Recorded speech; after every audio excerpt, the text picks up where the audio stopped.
NFC football, AFC football. Wait, no. Divisional playoffs. The teams that have made it into this round will struggle and fight the toughest battle of their lives to get to the respective conference championships, unto which serves as the stepping stone into the big game, the big one, the Super Bowl. All right. Yeah, they'll struggle, all right. Just like I've struggled to get into the broadcasting field for the past 14 years. But the only difference between my conundrum and their conf, I'm just not really good. So let's go ahead and muff dive into the numbers. Let's start with Atlanta at the City of Brotherly Shove. That's a 4:35 Eastern start at the Link in South Philly. Atlanta's the 2.5-point favorites on the spread. Meanwhile, the total moved 2.5 points downward to an even 42 flat. Currently, the Falcons are the 3-2 favorites on the money line to win this one straight up. And at the moment, there's still a 48% shade toward the Eagles. There are certainly some believers in that Eagles D out there, optimists.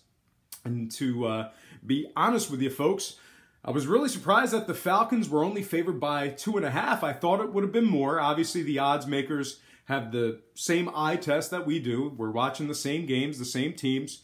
But there's a lot of experts out there that thought it would open up as a pick. So we've all seen Philly play in the last couple of weeks. We've all seen them fail to cover every game in the new Foles regime. I thought this one would have opened up, personally, 7-8, but I was way off the mark, even with the fact that the Falcons are traveling.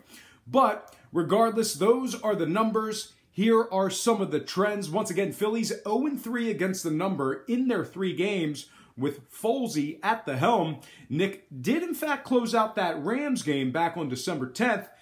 Came in for an injured Carson Wentz. Went 6 of 10. Sealed the game up. Got the cover. So, I guess if you're an Eagles sympathizer, that stat certainly counts for something. And really, if you think about it, that 6-0 loss to the Cowboys in Week 17 only saw Foley for about a quarter of the game.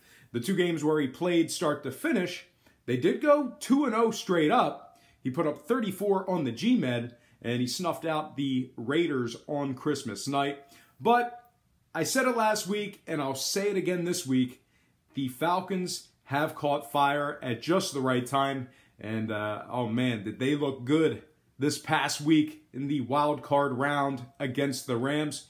Atlanta trends here for you. 2-0 ATS last 2, 6-3 ass to mouth in their last 9. Atlanta's 3-0 covering in their last 3 road games. And the Falcons against the spread are also 7-5 against winning ball clubs, 6-5 versus teams allowing less than 21 a game, and 71% in their games at the current point spread. Now, these Atlanta games, for some reason, continue to have the under faded, and it must be due to the fact that they played the Rams and New Orleans twice in the past couple of weeks. Those are some really high-powered offenses. But if you take in a contrarian approach on the total in these Atlanta games recently, you've certainly been cleaning house. Tons of unders in these Falcon games. 4-0 to the under, last 4. 6-0 to the under in their last 6. The Falcons are giving up just 11 points per contest on average in their last pair of games. Meanwhile, on the other side, the Eagles have pounded a few unders in the Nick Foles era. 2-1 to the under in their last 3. But once again, that Week 17 game versus Dallas only had Nick Foles in there for about a quarter of the game. So realistically, his fully completed games are 1-1 to the under for the year.